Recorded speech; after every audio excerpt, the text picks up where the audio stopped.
बदायूं के मंडी चौकी से आधा किलोमीटर दूर बाबा कॉलोनी में रहने वाले ठेकेदार विनोद सिंह मोहम्मदी में पानी की टंकी निर्माण करा रहे थे, इसीलिए मंगलवार के दिन वो घर पर नहीं थे। पुलिस के अनुसार उनके पड़ोस में किराए की दुकान में साजिद सलून संचालित करता था। मंगलवार शाम करीब 4:30 बजे वो दुकान बंद करके घर चला गया।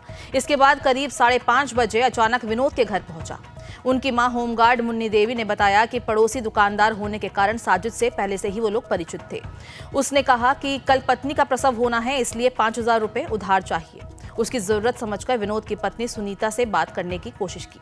सुनीता ने पति से फोन पर बात कर साजिद से कहा कि कुछ देर रुको, रुपए देती हूँ। इतने में वो इंतजार करने की बात कहकर दूसरी मंजिल पर चला गया।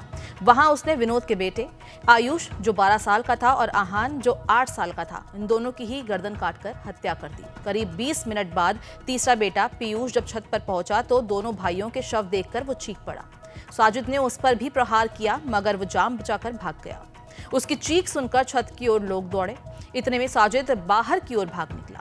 दूसरी ओर घटनास्थल पर एकत्र भीड़ रात करीब 8:30 बजे आक्रोशित हो गई। साजिद और कुछ अन्य दुकानों को निशाना बनाया और रात करीब 9:30 बजे बड़ी संख्या में पीएसी, पुलिस और अर्धसैनिक बल लगाकर स्थिति पर काबू पाया गया। पुलिस के अनुसार आरोपित मौके से फरार हो गया। बाद में उसे पकड़कर थाने ले जाने के लिए वाहन में बिठाया गया।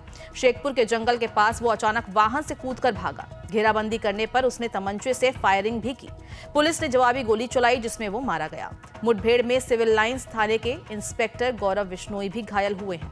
देर रात तक commissioner Saumya Agarwal, IG doctor Rakesh Pande, DM Manoj Kumar और एसएसपी आलोक प्रियदर्शी घटनास्थल पर मौजूद रहे। एसएसपी ने बताया कि आरंभिक तौर पर 3 हमलावरों की सूचना थी, मगर विनोद ने सिर्फ साजिद को ही हमलावर बताया।